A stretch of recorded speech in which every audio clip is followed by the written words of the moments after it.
Human Weaponry, Nuclear. A story by user TunnelRat. Much had happened since the events that took place hours ago. I was still on the human ship, now given a vacant quarters to rest until I was able to return home. The human squad had waited until they were reinforced. Those Florisians that were able-bodied of the group were restrained and brought aboard to the ship's brig. The rest were carried to the medbay, though still under armed supervision. Any alive individuals were found dressed in combat gear, not the formal dress we had seen on the command crew. So many suicides. Other groups of them in combat gear were found, most in worse conditions than the first. One group was found to have been lined up against a wall and gunned down by two Florisians in formal wear, who then killed themselves. Those of the combat class made no attempt to resist the humans, though I wouldn't be so resistant too if I had horrid human weapons aimed at my face. Not to mention the fact that the alternative was apparently being killed by my leadership. I was supposed to have been here for a weapons demonstration, although I suppose that is what I got, just not in a conventional way. I had expected to see human small arms shoot some synthetic targets, not a slaver's chest exploding after it was hit with a shotgun blast. That's what Garrick had told me. It was called a shotgun. The larger one that Carson was carrying, designed for close quarters combat. A whole other class of small arms I hadn't been introduced to yet. A new one at that. Carson's shotgun was experimental, apparently designed after first engagement with the Florisians and humans. He said it was an 8-gauge dual-mode dual-tubular shotgun, with the most advanced recoil dampener tech they could come up with. They decided that after facing the large foes in the first contact, they needed a larger shotgun shell than the traditional 12-gauge they had used before. I can't imagine why. The human weapons I have seen have been more than effective. Why would I question it, though? They clearly had a tendency for overkill.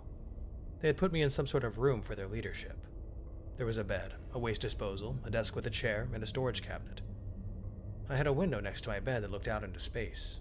That's where I was now, on the bed. It was a bit too short for me, but compared to the average human, I'm very long and thin. I managed to sort of curl up on it. They had even given me some rest clothing. It was incredibly baggy. As a human my height would be very wide as well. It was comfortable though, and I certainly didn't want to lay down in a uniform. They at least kept my modesty. Even with the larger size, there was still a gap between the end of the shirt and the waist of the pants. Or sweats, as the human who delivered them called. The only thing they couldn't substitute was shoes, when they found that I don't wear any. I couldn't sleep though. I was still too excited from today's events. There was a screen on the wall adjacent to the bed, which I suspected could provide entertainment, but I had yet to figure out how it works. In fact, there were many forms of human technology in this room I didn't know how to use. One was sitting on the desk. It was a sleek small screen connected to a flat part with individual buttons.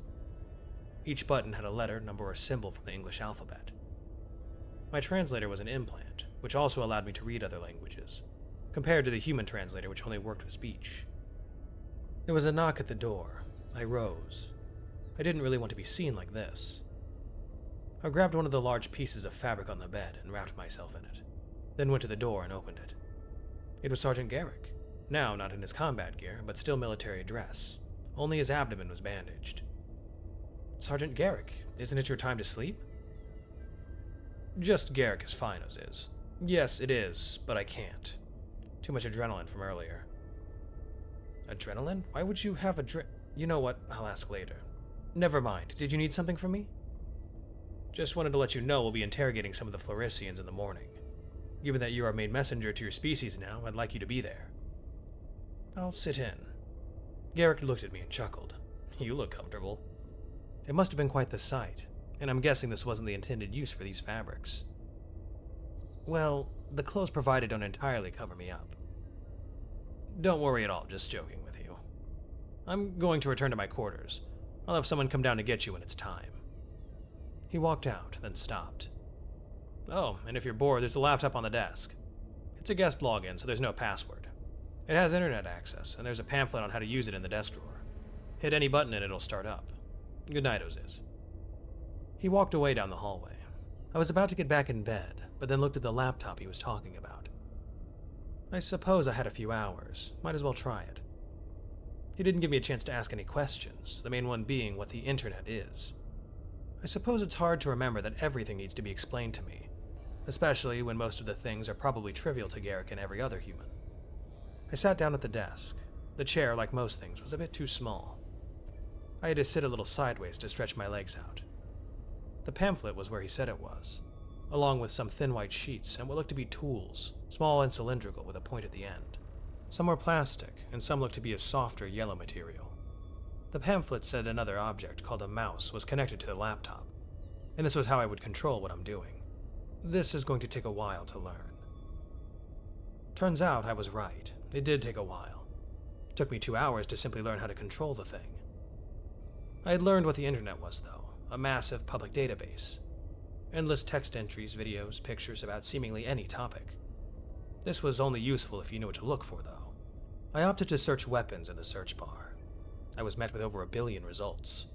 The first that came up were very old melee weapons from pre-space age humanity. It made sense. Modern human weapons were generally referred to as names like firearms.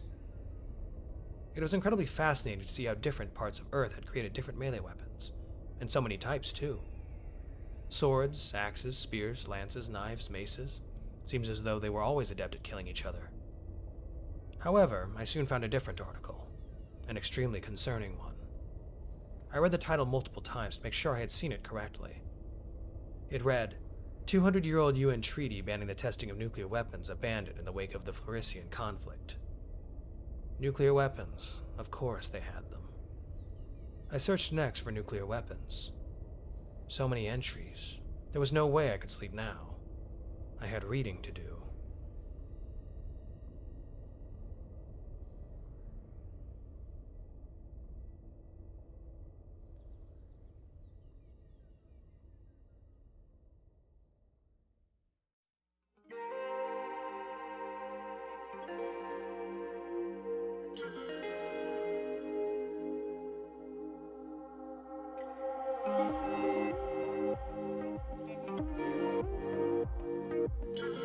If you're new here, welcome aboard.